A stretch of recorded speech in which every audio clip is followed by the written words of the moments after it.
हे guys, जय Mahakal. Welcome to your channel MPRM। Computer की series चल रही थी जिसमें हम कंप्यूटर के MCQs को कंप्लीट कर रहे थे। तो चलिए स्टार्ट करते हैं।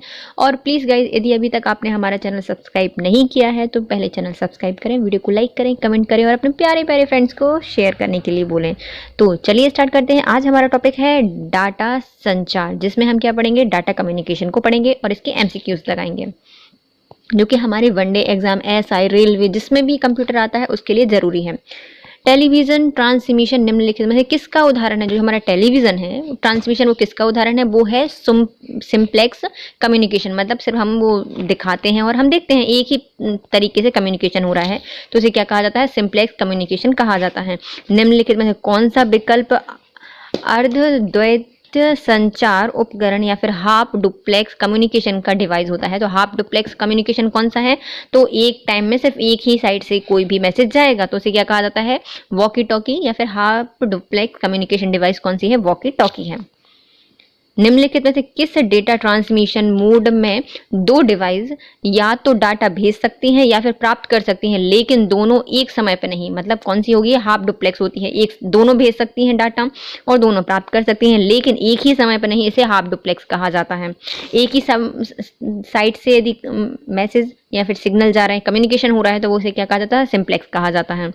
अब आता है प्रकाशिक या फिर ऑप्टिकल फाइबर में सिग्नल कैसे प्रेषित किए जाते हैं? जो सिग्नल होते हैं वो हम ऑप्टिकल फाइबर में कैसे करते हैं? तो ये होता है पूर्ण आंतरिक परावर्तन के कारण ऑप्टिकल फाइबर्स में संदेश या फिर सिग्नल जाते हैं। प्रकाश तंतु या फिर ऑप्टिकल फाइबर्स किस सिद्धांत पर कार्य करते हैं? जो ऑप्टिकल फाइबर्स होते हैं वो कार्य करते हैं पूर्ण आंतरिक परावर्तन पर। वाईफाई का पूर्ण रूप क्या होता है? तो वाईफाई को कहा जाता है वायरलेस फिडिलिटी। और लाईफाई को क्या कहा जाता है? Light fidelity.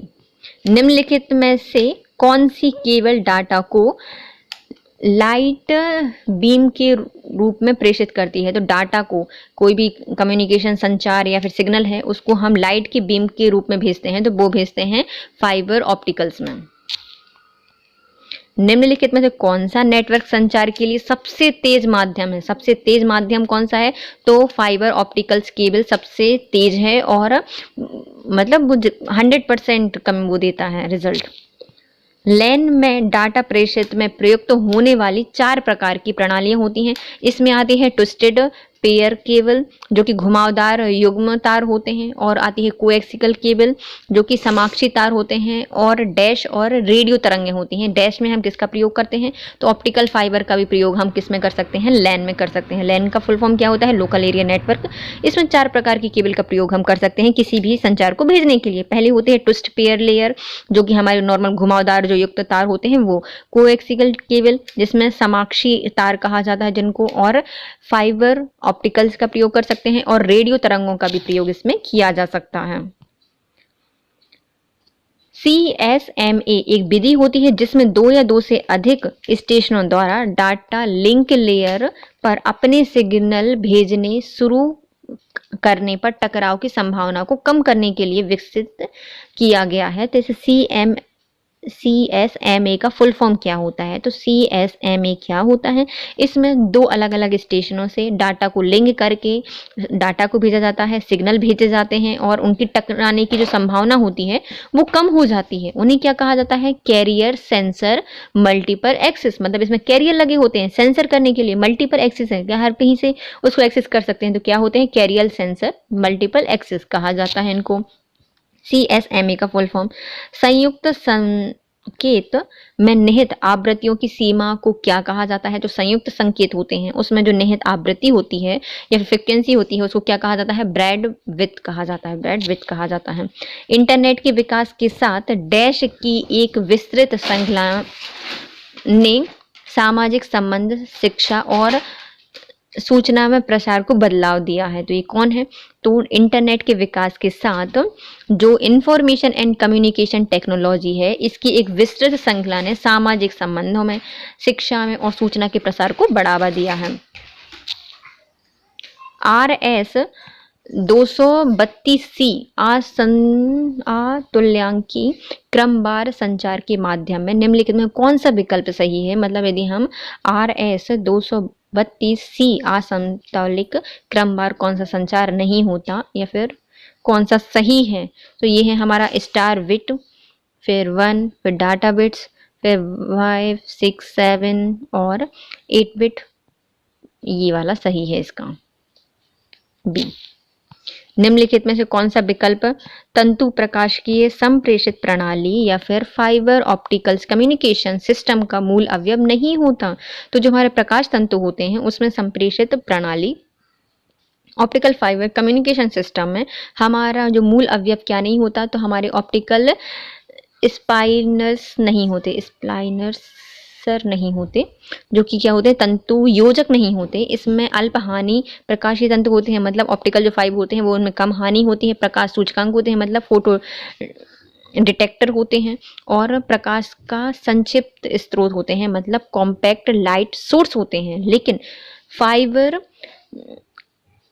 स्प्लाइसर नहीं होते, ये संयोजक इसमें नहीं होते। डाटा संचार में डेटा या अंकीय डिजिटल हो सकता है। तो जो हमारा डेटा है उसमें डेटा संचार करते हैं ना, जो डेटा है वो डिजिटल में हो सकता है। और कैसे हो सकता है? तो हमारा जो डेटा है वो डिजिटल होगा या फिर एनालॉग होता है। तो डिजिटल कहा जाता है अंकीय और अनुरूप को कहा जाता है एनालॉग। निम्नलिखित में तो कौन सा सर्वर कार्य एवं स्थान के मध्य संपर्क स्थापित करता है? तो सर्वर और कार्य के मध्य संबंध को स्थापित करता है हमारा टर्मिनल एक्सेस पॉइंट। कौन करता है? टर्मिनल एक्सेस पॉइंट क्या करता है? सर्वर और कार्य के मध्य संपर्क स्थापित करता है। आई मैप प्रोटोकॉल का प्रयोग कहाँ पे किया जाता है? तो ईमेल ट्रांसफर में हम आई मैप प्रोग्राम का मतलब प्रोटोकॉल का प्रयोग करते हैं। निम्नलिखित में कौन सी तकनीक सबसे पुरानी हो गई है? तो कौन सी तकनीक है जो सबसे पुरानी है? आरपानेट सबसे पुरानी तकनीक है, जिसको अमेरिकन द्वारा सबसे पहले स्टार्ट किया गया था। दो पक्षों के बीच में संप्रेषित करने का एक ऐसा समझौता जो बताता है कि संप्रेषित कैसे किया जाए। तो संप्रेषित कैसे किया जाए तो हमें कौन बताता है? तो ये बताता है हमें प्रोटोकॉल। डाटा कम्युनिकेशन के लिए नियमों का संचयन या फिर सेट ऑफ रूल्स क्या कहलाते हैं? तो डाटा कम्युनिकेशन करने के लिए हमें सेट ऑफ रूल्स कहा जाता है प्रोटोकॉल्स को। ब्रांड की जो इकाई होती है वो क्या होती है? तो ब्रांड की इकाई होती है हमारी ब्रांड की इकाई होती है डाटा स्थानांतरण दर, क्या कहलाती है? बैंड की इकाई कहलाती है। ब्रॉडबैंड इंटरनेट जोड़ को शेयरिंग की अनुमति देता है। तो यदि हमें ब्रॉडबैंड से इंटरनेट को जोड़ना है तो हमें क्या जोड़ना पड़ेगा? स्विच का प्रयोग करते हैं। स्विच, जैसे हम अपने कोई भी कंप्यूटर को कनेक्ट करते हैं तो किसका प्रयोग करते हैं? तो हम स्विच लगाते हैं ना स्विच बोर्ड में पहले। तो ब्रॉडबैंड से यदि हमें इंटरनेट को जोड़ना है या शेयरिंग की अनुमति देनी है तो हमें क्या करना पड़ेगा? स्विच करना पड़ेगा। निम्नलिखित में से कौन प्राप्तकर्ता कंप्यूटर में प्राप्त पैकेट को पुनः संयोजित करने के लिए जिम्मेदार होता है? जो प्राप्तकर्ता कंप्यूटर होता है उससे हमें प्राप्त पैकेट को पुनः संयोजित करना है तो हमें किसका प्रयोग करना पड़ेगा? टीसीपी का प्रयोग करना पड़ेगा। टीसीपी का प्रयोग करते हैं पैकेट्स को पुनः संयोजित करने के लिए। निम्नलिखित में से कौन सा संचार में सक्षम डिवाइसों के सेट का इंटरकनेक्शन होता है? जो संचार होते हैं उसमें सक्षम जो डिवाइस होती हैं उनका इंटरकनेक्शन क्या कहलाता है? नेटवर्क कहलाता है। हम उनको सबको जोड़ देंगे तो नेटवर्क। यदि हमें उनको कनेक्ट करना है कंप्यूटर से इंटरनेट को तो स्विच करना पड़ेगा। लेकिन जो हमारे कंप्यूटर होते हैं उनके लिए यदि हमें पैकेट्स को पुनः संयोजित करना पड़ेगा तो हमें क्या करना पड़ेगा? टीसीपी का प्रयोग करना पड़ता है। WLL का पूरा नाम क्या होता है? तो WLL का पूरा नाम होता है wireless in local loop. Wireless in local loop इसको कहा जाता है। वायरलेस है, लोकल में लूप हो गया तो वायरलेस लोकल लूप इसको कहा जाता है। निम्नलिखित मतलब डैश के लिए नेटवर्क में स्विच का प्रयोग किया जाता है। तो हम नेटवर्क में स्विच का प्रयोग क्यों करते हैं? क्योंकि नेटवर्क पर सिस्टम को कनेक्ट करने के लिए हम स्विच का प्रयोग करते हैं। नेटवर्क पर सिस्टम को कनेक्ट करने के लिए हम किसका प्रयोग करते हैं? स्विच का प्रयोग करते हैं। इंटरनेट क्या कार्य करता है? तो जो इंटरनेट है वो केवल पैकेट स्विचिंग पर कार्य करता है। इंटरनेट कार्य क्या करता है? कार्य करता है पैकेट को स्विच करने का, स्विचिंग का कार्य करता है। निम्नलिखित में से इंटरनेट या फिर नेटवर्क सामान्यतः देश भर में फैला हुआ है। तो देश भर में फैला हुआ नेटवर्क क्या कहलाता है? उसको कहा जाता है वैन, वाइड एरिया नेटवर्क। दो नेटवर्कों को आपस में जोड़ने वाला कंप्यूटर क्या कहलाता है? जो दो कंप्यूटरों को या दो नेटवर्कों को आपस में जोड़ता है उसे कहा जाता है गेटवे। फॉर्म भरने के लिए पर्सनल कंप्यूटर को कनेक्ट किया जाता है। तो यदि हमें कोई फॉर्म, मतलब कौन सा फॉर्म है जिसको हम भरते समय पर्सनल कंप्यूटर को कनेक्ट करते हैं, तो ये होता है हमारा नेटवर्क में फॉर्म भरते समय हमें किसका प्रयोग करना पड़ता है, कनेक्ट करना पड़ता है नेटवर्क। इथरनेट में डाटा फॉर्म में गंतव्य पते का आकार कितना होता है? तो इथरनेट की एक डाटा फॉर्म में गंतव्य पते का आकार होता है हमारा 6 बिट्स। कितना होता है? 6 बिट्स होता है इथरनेट में। इथे वो तो धरा रहता है, डाटा फॉर्म में यदि हमें गंतव्य पते का आकार चाहिए तो हमें कितना पता करना पड़ता है? 6 बिट्स इसका आकार होता है इथरनेट में। ईथर की स्मेल आती है, 6 वाइट इसमें होती हैं। निम्नलिखित में से किसको 255 और 0 सौंपा गया है? तो ये वाला सर्वर किसको सौंपा गया है? तो ये सब नेट मास्क को सौंपा गया है। तो 255.0 ये किसको सौंपा गया है? तो ये सौंपा गया है सब नेट मास्क को सौंपा गया है। देखो सब में है 5-5, तो सब नेट मास्क को इसको सौंपा गया है। कंप्यूटर नेटवर्क बनाने के लिए न्यूनतम डैश कंप्यूटरों की आवश्यकता होती है। यदि हमें कंप्यूटर नेटवर्क बनाना है तो हमें कम से कम 2 कंप्यूटर की आवश्यकता होगी। नेटवर्क विपणन कार्य डैश को बनाने में सहायक होता है। जो नेटवर्क विपणन कार्य होता है वो क्या बनाने में सहायता करता है? तो वो बनाने में कार्य करता है, एक आसान कार्य बनाने में सहायता करता है। नेटवर्क विपणन कार्य को मतलब यदि डिस्ट्रीब्यूट करने वाला जो काम होता है उसको आसान कर देता है। कंप्यूटर का जाल या नेटवर्किंग क्या कहलाती है? तो कंप्यूटर का जो जाल क्रमित होता है वो क्या होता है? खतरों के अवसर को बढ़ा देता है, कंप्यूटर की उपयोगिता को बढ़ाता है, सूचना आवागमन की संभावना को भी बढ़ा देता है, उपयुक्त सभी कार्य करता है। निम्नलिखित में से नेटवर्क पर साझा नहीं किया जा सकता। तो हम नेटवर्क पर क्या साझा नहीं कर सकते? हम डिस्क को कर सकते हैं, प्रिंटर को कर सकते हैं, CD को कर सकते हैं, लेकिन प्रोसेसर को कभी हम नेटवर्क में साझा नहीं कर सकते। निम्नलिखित में से कौन सा शब्द नेटवर्क सुरक्षा से संबंधित है? तो नेटवर्क सुरक्षा से संबंधित होगा हमारा फायरवॉल। यह अननेसेसरी एक्सेस को कम करता है। इंफ्रास्ट्रक्चर्स WLAN में 2 डिवाइस संवाद करते हैं। तो जो इंफ्रास्ट्रक्चर WLAN होता है इसमें कौन कौन सी डिवाइस संवाद करती हैं? तो 2 डिवाइस करती हैं। एक्सेस पॉइंट के माध्यम से 2 डिवाइस संवाद करती हैं। एक्सेस पॉइंट के माध्यम से WLAN में 2 डिवाइस संवाद करती हैं। निम्नलिखित में से कौन सा एक समूह का सदस्य नहीं होता? तो कौन सा एक समूह का सदस्य नहीं है? तो फायरवॉल कभी भी यूनिक्स, विंडोज और MS-DOS का सदस्य नहीं होता, वो तो एक सुरक्षा देता है। अनाधिकृत उपयोग से नेटवर्क की सुरक्षा करने के लिए डैश इंटरनेट प्रोटोकॉल को अवरुद्ध करता है। तो हमारा जो अननेसेसरी एक्सेस होती है उसको कौन रोकता है? तो उसको रोकती है हमारी फायरवॉल। फायरवॉल का मुख्य एवं आधारभूत कार्य क्या होता है? तो जो हमारी फायरवॉल होती है वो डाटा को क्या करती है? निगरानी करती है और अननेसेसरी डाटा को एक्सेस करने से रोकती है।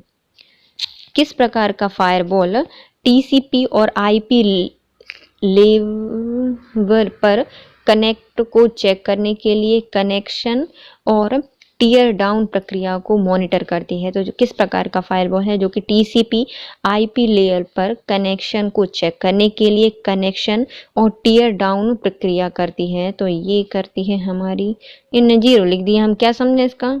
प्रक्रिया मॉनिटर को क्या कहते हैं? Stateful application layer gateway, state layer या फॉक वॉर्म, नहीं पता गाइस, ये आप हमें कमेंट करके बताइएगा, तब तक मैं सर्च करके आपको कमेंट कर दूंगी इसका आंसर क्या होगा। कौन सा गेटवे पैकेट फिल्टर और एप्लीकेशन गेटवे के बीच एक मध्यवर्ती समाधान होता है? तो ऐसा कौन सा पैकेट होता है जो गेटवे पैकेट फिल्टर और एप्लीकेशन गेटवे के मध्यवर्ती समाधान होता है? तो ये होता है सर्किट लेयर। सर्किट लेयर किसके बीच में होती है? तो गेट पैकेट फिल्टर के बीच में, और एप्लीकेशन गेटवे के मध्य होती है सर्किट लेयर, सर्किट लेवल।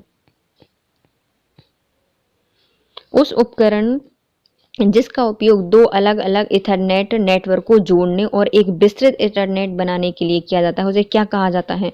तो 2 अलग अलग इथरनेट को आपस में जोड़ने के लिए किस इथरनेट का प्रयोग किया जाता है? तो इसका प्रयोग किया जाता है ब्रिज का प्रयोग किया जाता है। निम्नलिखित में से कौन WAN हार्डवेयर के लिए आवश्यक होता है? तो WAN के लिए कौन क्या आवश्यक होता है? तो ये होता है राउटर। कौन सा वैन हार्डवेयर के लिए आवश्यक होता है?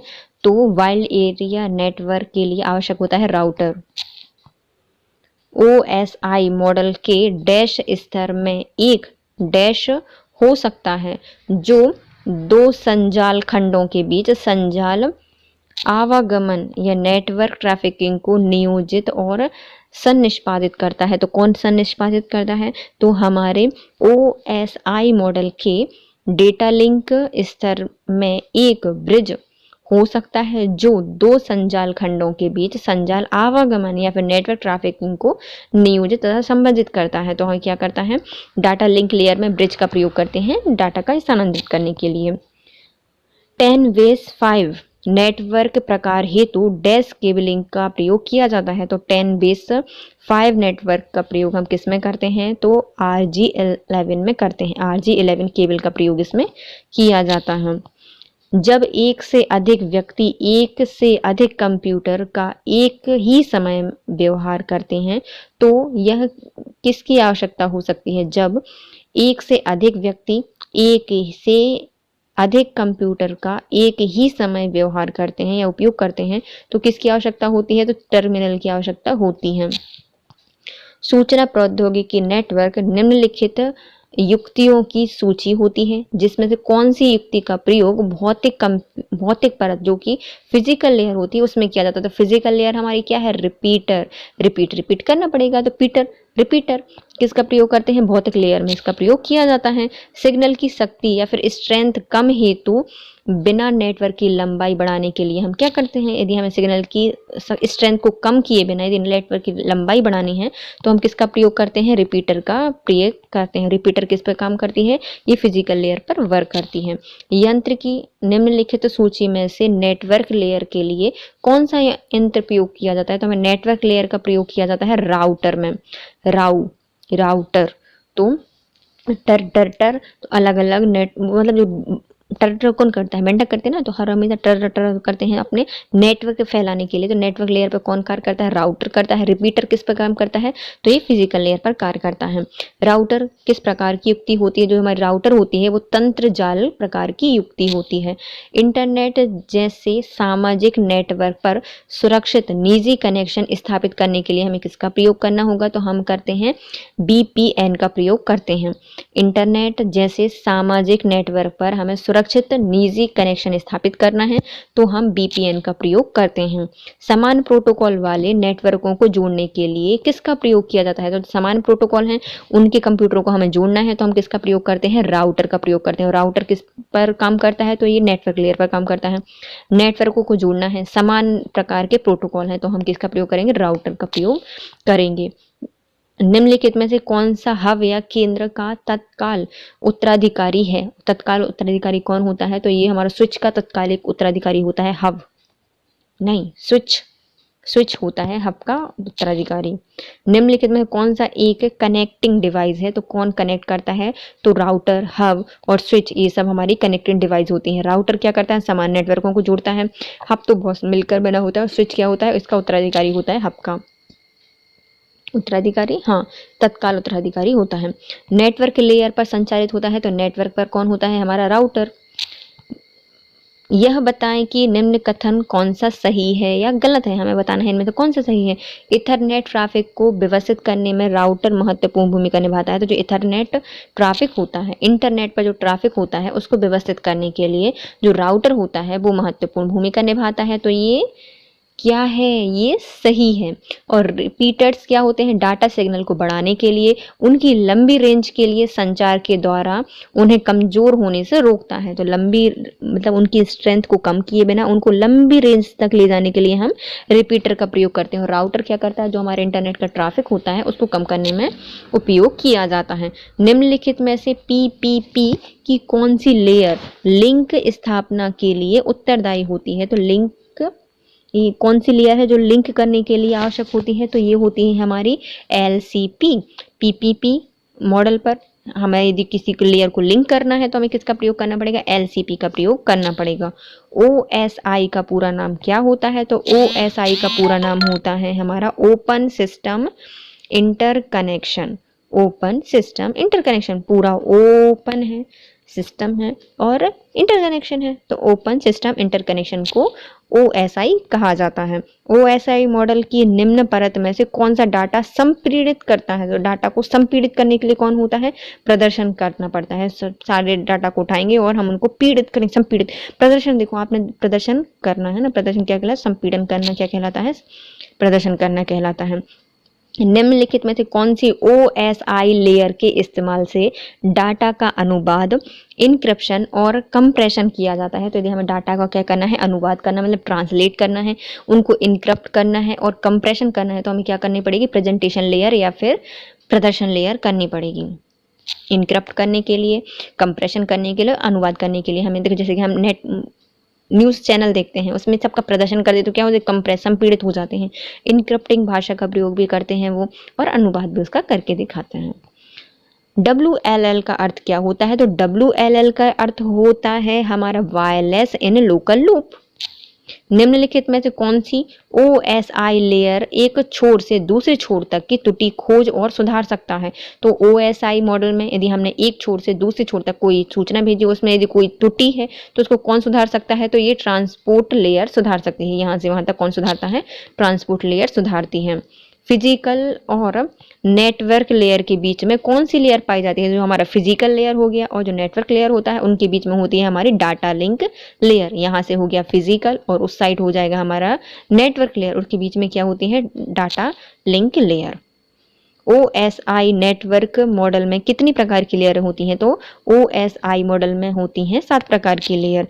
TCP में डाटा भेजने और प्राप्त करने के लिए किसका प्रयोग किया जाता है? तो TCP में हमें डाटा भेजना है या फिर कलेक्ट करना है तो बाइट स्ट्रीम का प्रयोग किया जाता है। किसका प्रयोग करते हैं? बाइट स्ट्रीम का प्रयोग करते हैं।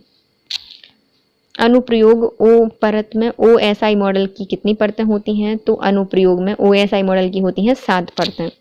OSI स्तर पर लेयर जो टोकन प्रबंधन को नियंत्रित या फिर हैंडल करती है वह क्या कहलाती है? तो OSI स्तर पर टोकन प्रबंधन को नियंत्रित करती है या फिर हैंडल करती है, उसे कहा जाता है समय स्तर या सेशन लेयर कहा जाता है। कौन करती है?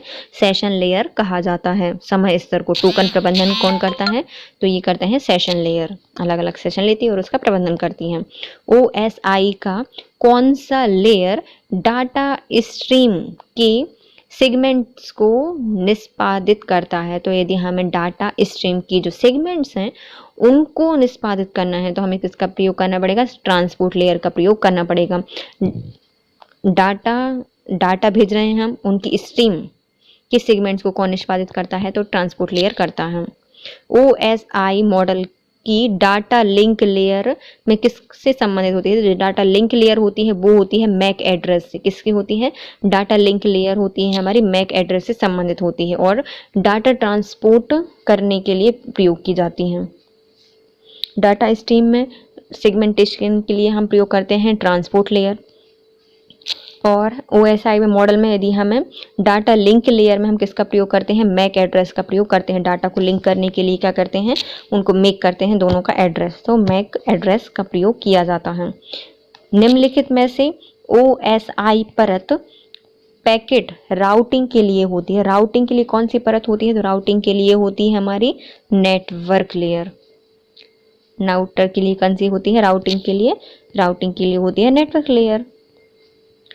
IEEE 802.11 मानक किस वर्ष में विकसित किया गया था? तो IEEE 82011 मानक हम विकसित किया गया था 1997 में।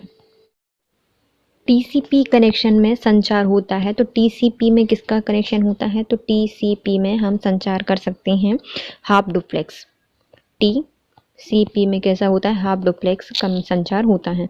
कंप्यूटर विज्ञान में आमतौर पर इस्तेमाल किया जाने वाला संक्षिप्त नाम ISP क्या होता है? तो IS होता है internet server provider. Internet service provider को क्या कहा जाता है? ISP कहा जाता है। ISP का पूर्ण रूप क्या होता है? तो इंटरनेट सर्विस प्रोवाइडर इसको कहा जाता है। डाटा प्रेषण या फिर ट्रांसमिशन की गति को मापने के लिए सामान्यतः किसका प्रयोग किया जाता है? यदि हमें डाटा की गति को मापना है तो हम किसका प्रयोग करते हैं? बिट्स पर सेकंड। कितने बिट्स आ रहे हैं पर सेकंड में, तो बिट्स पर सेकंड में इसको ज्ञात किया जाता है। सर्वर नेटवर्क में सभी उपयोगकर्ताओं के लिए फाइलें स्टोर करके रखता है, तो हमारा डैश क्या है? सर्वर फाइलों में सभी उपयोगकर्ता की फाइलें स्टोर करके रखता है, तो फाइल सर्वर इंटरनेट में सभी प्रयोगकर्ता की फाइलों को स्टोर करके रखता है। डैश उस डाटा की मात्रा को परिभाषित करता है जिसे एक निश्चित समय में संचार माध्यम से स्थानांतरित किया जाता है। तो क्या बताता है? उस डाटा की मात्रा को बताता है जो कि एक निश्चित समय में संचार माध्यम से स्थानांतरित की गई होती है, तो वो बताती है बैंडविड्थ। बैंडविड्थ हमें उस डाटा की मात्रा को परिभाषित करता है जिससे कि निश्चित समय में संचार माध्यम से स्थानांतरित किया गया है। सर्वर कंप्यूटर वे होते हैं जो डैश से जुड़े दूसरे कंप्यूटर को रिसोर्स प्रदान करते हैं। तो सर्वर कंप्यूटर कौन से होते हैं? तो वो एक ऐसे कंप्यूटर होते हैं जो कि किससे जुड़े हैं? नेटवर्क से जुड़े हुए दूसरे कंप्यूटर को रिसोर्स प्रदान करते हैं, उन्हें सर्वर कंप्यूटर कहा जाता है। सर्वर खुद हैं और रिसोर्स किसको दे रहे हैं? तो रिसोर्स प्रदान कर रहे हैं दूसरे कंप्यूटर को जोड़कर नेटवर्क से। नेटवर्क में संक्षिप्त संदेश जो कि एक स्टेशन से दूसरे स्टेशन को जाता है उसे क्या कहा जाता है? तो संक्षिप्त संदेश होता है उसे कहा जाता है टोकन, जो कि एक स्टेशन से दूसरे स्टेशन को जाता है। CSMA और CA में RTS का अर्थ क्या होता है? RTS का अर्थ होता है भेजने के लिए निवेदन। RTS क्या होता है? भेजने के लिए निवेदन, request to send.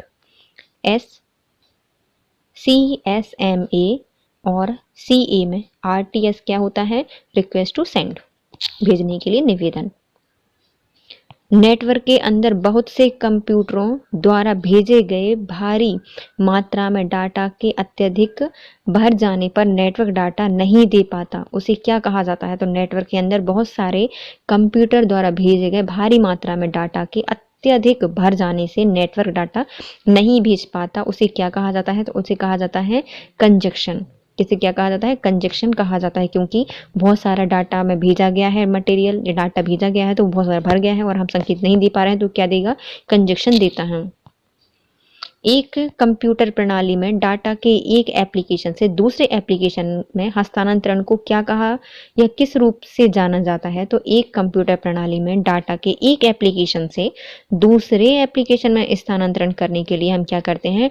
Dynamic data exchange करते हैं। क्या करते हैं? डायनामिक डाटा एक्सचेंज करते हैं, क्योंकि एक एप्लीकेशन से डाटा दूसरी एप्लीकेशन में स्थानांतरित हो रहा है। कंप्यूटर में एक अनुप्रयोग से दूसरे अनुप्रयोग में सामग्री का स्थानांतरण क्या कहलाता है? तो वो डायनामिक डाटा एक्सचेंज। एक अनुप्रयोग से दूसरे अनुप्रयोग में या फिर एक एप्लीकेशन से दूसरे एप्लीकेशन में डाटा को भेजना क्या कहलाता है? डायनामिक डाटा एक्सचेंज कहलाता है। डायनामिक डाटा एक्सचेंज इसको कहा जाता है। इंटरनेट प्रोटोकॉल्स नहीं, स्टेशनों के ग्रुप को फॉर्म भेजने को क्या कहा जाता है? तो जो स्टेशनों के ग्रुप होते हैं, ग्रुपों को फ्रेम भेजने के लिए हम किसका प्रयोग करते हैं? मल्टी कास्टिंग का प्रयोग करते हैं, क्योंकि बहुत सारे फॉर्म भेजे जा रहे हैं तो इसको क्या कहा जाता है? मल्टी कास्टिंग कहा जाता है। इंटरनेट प्रोटोकॉल के संदर्भ में SNMP का मतलब क्या होता है? तात्पर्य क्या होता है? तो SNMP का मतलब होता है सिंपल नेटवर्क मैनेजमेंट प्रोटोकॉल। क्या करता है? इंटरनेट प्रोटोकॉल है जो कि क्या है? सिंपल नेटवर्क और मैनेजमेंट प्रोटोकॉल है। सिंपल नेटवर्क मैनेजमेंट प्रोटोकॉल इसको कहा जाता है। FDDI का फुल फॉर्म क्या होता है? तो FDDI का फुल फॉर्म होता है fibre distributed data interface. Fibre distributed data interface. Fibre जो कि क्या करता है? डिस्ट्रीब्यूट करता है डाटा का interface. Fibre distributed data interchange इसको कहा जाता है, इंटरफेस इसको कहा जाता है। UDP का फुल फॉर्म क्या होता है? तो UDP का फुल फॉर्म होता है कनेक्शन रहित प्रोटोकॉल। कनेक्शन रहित प्रोटोकॉल।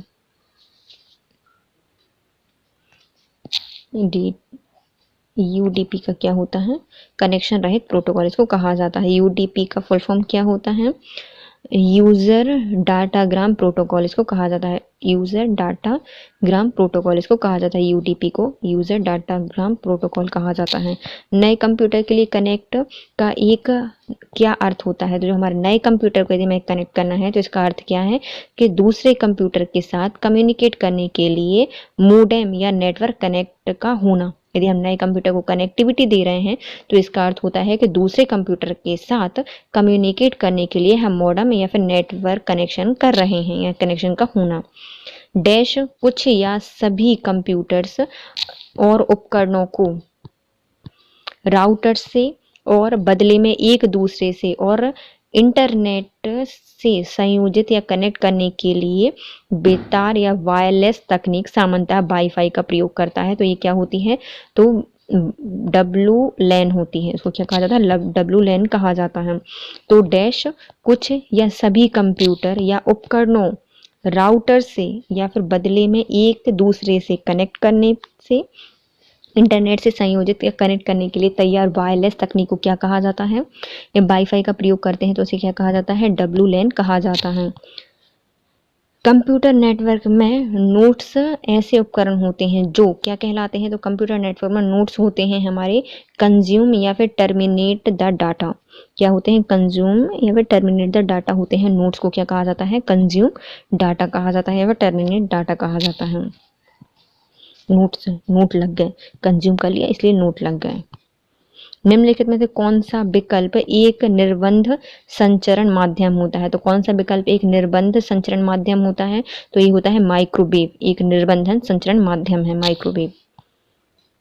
निर्बंधन संचरण माध्यम है, कोई बाध्य नहीं होता है ना। निम्नलिखित में से क्या कंप्यूटर नेटवर्क का लाभ नहीं होता? तो कंप्यूटर का लाभ क्या होता है? संचार कर सकते हैं, संसाधनों की शेयरिंग कर सकते हैं और लागत को प्रभावशाली बना सकते हैं, लेकिन सुरक्षा खतरा नहीं होता, क्योंकि उसमें खतरे तो होते हैं, सुरक्षा खतरा होता है। एक कंपनी के कर्मचारियों द्वारा एक ही स्थान में उपयोग किए जाने वाले अनन्य रूप से निजी नेटवर्क का वर्गीकरण क्या कहलाता है?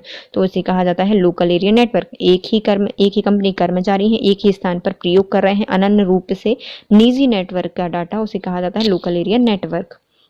निम्नलिखित में से कौन सा नेटवर्क सामान्यतः सबसे तेज होता है? तो जिसकी रेंज सबसे कम होगी वो सबसे तेज होगा, तो लोकल एरिया नेटवर्क सबसे तेज होता है। लैन का प्रयोग किसमें किया जाता है? तो लैन का प्रयोग स्थायी क्षेत्र के नेटवर्क के लिए किया जाता है, स्थानीय क्षेत्र के लिए, है ना। निम्नलिखित में तो कौन सा एक सामान्य महत्व का नेटवर्क होता है? तो सामान्य महत्व का होता है लोकल एरिया नेटवर्क। लैन का पूर्ण रूप क्या होता है? तो लोकल एरिया नेटवर्क लैन को कहा जाता है। लैन का फुल फॉर्म क्या होता है? Local area network. Gigabits Ethernet के लिए IEEE मानक क्या होता है? तो गीगाबिट ईथरनेट के लिए IEEE का मानक होता है हमारा IEEE 802.3Z ईथरनेट के लिए है ना। कंप्यूटर के संदर्भ में लैन का तात्पर्य क्या होता है? तो लैन का कहा जाता है लोकल एरिया नेटवर्क। लैन का तात्पर्य क्या है? Local area network.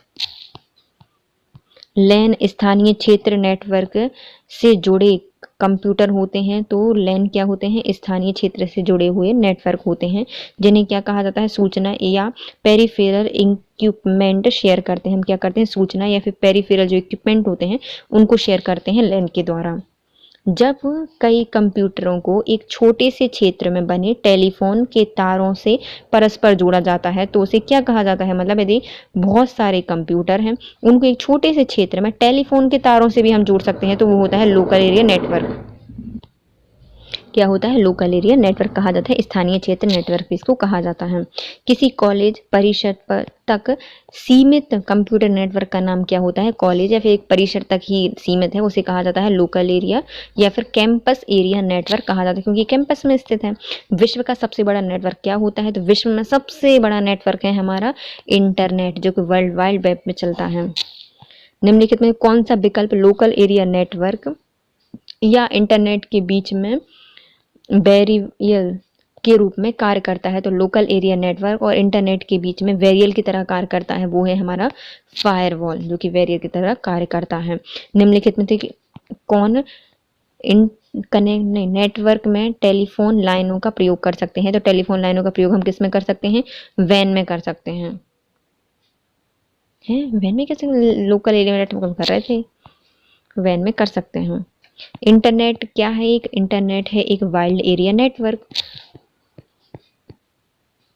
Wild area network निम्नलिखित में से श्रेणी में से कौन सा सबसे छोटा भौगोलिक क्षेत्र के लिए होता है? तो पर्सनल एरिया नेटवर्क बहुत छोटा होता है, जो कि हम अपने ब्लूटूथ वाईफाई वगैरह चालू करके दे सकते हैं। इंटरनेट का उपयोग किसके लिए किया जाता है? तो इंटरनेट का उपयोग हम करते हैं वाइल्ड एरिया नेटवर्क के लिए। ब्लूटूथ प्रौद्योगिकी संभव बनाती है, तो यह उपकरणों के बीच वायरलेस संचार को सुगम बनाती है। जो ब्लूटूथ तकनीक होती है वो उपकरणों के बीच वायरलेस संचार को संभव बनाती है। निम्नलिखित में कौन सा नेटवर्क लैन से बड़ा है लेकिन वैन से छोटा है? लैन से कौन बड़ा है? मतलब लोकल एरिया नेटवर्क से बड़ा है, लेकिन वैन से वाइल्ड एरिया नेटवर्क से छोटा है, तो वो हो गया हमारा MAN मेट्रोपॉलिटन एरिया नेटवर्क। देश में कई विश्वविद्यालयों को एक साथ जोड़ने के साथ किसके माध्यम से जोड़ा जा सकता है? तो कई विश्वविद्यालयों को हमें जोड़ना है तो वाइल्ड एरिया नेटवर्क के माध्यम से हम जोड़ लेंगे। संचार नेटवर्क जिसका प्रयोग बड़ी संख्याओं द्वारा प्रायोगिक, राष्ट्रीय एवं वैश्विक स्तर पर किया जाता है, उसे कहा जाता है वाइल्ड एरिया नेटवर्क। बहुत एक ऐसा इंटरनेट है जिसको हम अलग अलग संस्थाएं करती हैं, प्रयोगशालाएं करती हैं, प्रौद्योगिकी में, प्रदेश में, राष्ट्र में, वैश्विक स्तर पर किया जाता है वाइल्ड एरिया नेटवर्क का। किसी निश्चित मोबाइल उपकरण से एक सीमित दूरी में डाटा एक्सचेंज करने के लिए प्रयुक्त होने वाला वायरलेस टेक्नोलॉजी क्या कहलाती है? तो मोबाइल के उपकरण से सीमित दूरी पर यदि हमें डाटा एक्सचेंज करना है तो हम किस वायरलेस का प्रयोग करते हैं? तो ब्लूटूथ का प्रयोग इसमें करते हैं। कंप्यूटरों को कनेक्ट करने के लिए हम किसका प्रयोग करते हैं? तो कंप्यूटर को कनेक्ट करने के लिए हम वाइल्ड एरिया नेटवर्क का प्रयोग करते हैं। वैन का पूर्ण रूप क्या होता है? तो वाइल्ड एरिया नेटवर्क वैन का फुल फॉर्म होता है। वह टेलीकम्युनिकेशंस नेटवर्क या कंप्यूटर नेटवर्क जो एक बड़ी भौगोलिक दूरी तक फैला होता है, उसे क्या कहा जाता है? तो वह टेलीकम्युनिकेशन नेटवर्क या कंप्यूटर नेटवर्क जो कि एक बड़ी भौगोलिक क्षेत्र में फैला होता है, उसे कहा जाता है वाइल्ड एरिया नेटवर्क। ईमेल के संबंध में IMAP का फुल फॉर्म क्या होता है? तो इसका होता है इंटरनेट संदेश मैसेज एक्सेस प्रोटोकॉल। क्या कहा जाता है? IMAP का फुल फॉर्म होता है इंटरनेट मैसेज एक्सेस प्रोटोकॉल। आभासी निजी पथ या फिर वर्चुअल प्राइवेट नेटवर्क क्या कहलाता है? तो वर्चुअल प्राइवेट नेटवर्क कहलाता है वह निजी इंटरनेट पर बिना कंप्यूटर परिपथ जो प्रयोगकर्ता को अपनी संस्था के परिपथ में प्रवेश करने की सुविधा देता है और प्रेषित की गई सूचना को सुरक्षित रखता है, उसे क्या कहा जाता है? वर्चुअल प्राइवेट नेटवर्क कहा जाता है। मतलब ये क्या होता है? एक सिर्फ परिपथ होता है बिना इंटरनेट के, है ना, मतलब निजी इंटरनेट पर बिना कंप्यूटर परिपथ के, जो कि प्रयोगकर्ता को अपनी संस्था में परिपथ में प्रवेश करने की सुविधा देता है और प्रेषित की जाने वाली जानकारी को सुरक्षित रखता है, उसे क्या कहा जाता है? वर्चुअल प्राइवेट नेटवर्क कहा जाता है। इंटरनेट पर टेक्स्ट या चैट हेतु सामान्यतः किसका चैट प्रोटोकॉल का प्रयोग किया जाता है? यदि हम टेक्स्ट में चैट कर रहे हैं कंप्यूटर से या मोबाइल से तो हम किस प्रोटोकॉल का प्रयोग करते हैं? तो IRC का प्रयोग इसमें किया जाता है। IRC का प्रयोग किया जाता है। IRC का प्रयोग। इंटरनेशनल ई गवर्नेंस प्लान के अंतर्गत स्वान क्या होता है? तो नेशनल ई गवर्नेंस प्लान के अंतर्गत स्वान होता है हमारा state wide area network. State wide area network स्वान कहलाता है। इंफ्रास्ट्रक्चर WLAN में 2 डिवाइस संवाद करते हैं, तो इंफ्रास्ट्रक्चर WLAN में 2 डिवाइस संवाद करते हैं, तो वो कौन सी होती हैं? एक्सेस पॉइंट के माध्यम से। एक्सेस पॉइंट के माध्यम से 2 डिवाइस आपस में संवाद करती हैं इंफ्रास्ट्रक्चर WLAN के द्वारा। निम्नलिखित में तो कौन सा एक नेटवर्क कोड है जो किसी कंप्यूटर के अंदर इंस्टॉल है, जो इसे इंटरनेट से कनेक्ट करने में सक्षम बनाता है? कौन सा एक ऐसा यंत्र है जो कि हमारे कंप्यूटर में लगा हुआ है? इंटरनेट कार्ड कहा जाता है, जो कि हमारे इंटरनेट को कनेक्ट करने में सहायक होता है, तो ये होता है LAN कार्ड। एक IP एड्रेस में कितने ऑक्ट्स होते हैं? ऑक्टेस होते हैं, तो हमारे IP एड्रेस में होते हैं 4 ऑक्टेस। आभासी अंतक या फिर वर्चुअल टर्मिनल के निर्माण हेतु किस नियम या फिर प्रोटोकॉल का प्रयोग किया जाता है? तो हमें आभासी टर्मिनल बनाना है तो हमें प्रयोग करना पड़ेगा टेलनेट का। टेलनेट का प्रयोग करना पड़ेगा किसके लिए? वर्चुअल टर्मिनल बनाने के लिए। कम दूरी की वायरलेस कनेक्टिविटी की सुविधा कौन देता है? तो कम दूरी की वायरलेस की कनेक्टिविटी सुविधा देता है हमारा ब्लूटूथ। इसके साथ हमारा ये वाला सेशन होता है कंप्लीट गाइज। यदि आपको वीडियो थोड़ा सा भी यूजफुल लगा है तो प्लीज़ गाइज पहले वीडियो को लाइक कीजिए, कमेंट कीजिए, शेयर कीजिए और अपना मेरा चैनल सब्सक्राइब कीजिए। Thank you so much guys, have a nice day.